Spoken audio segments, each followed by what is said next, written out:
A few moments later. Sumisigaw na eh.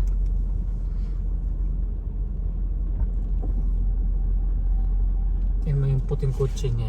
Abot na yung tambutso niyan. Sigurado. Diyan ang malalim. O yan ang malalim eh. Yung portion na yun ang malalim. Hindi mo kasi nagtatawiran yung mga Pag tao. i-post mo sa shorts mo yan, sigurado, ano yan, million views yan. Ah, hindi.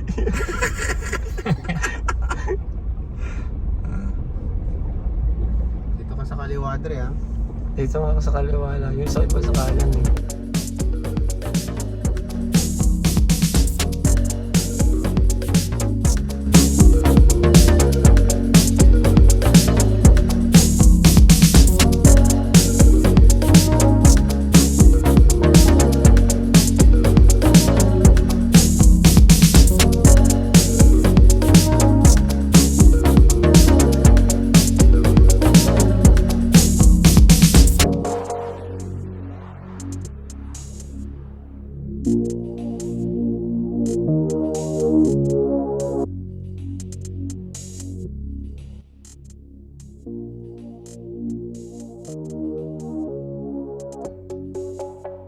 And that is wrapping up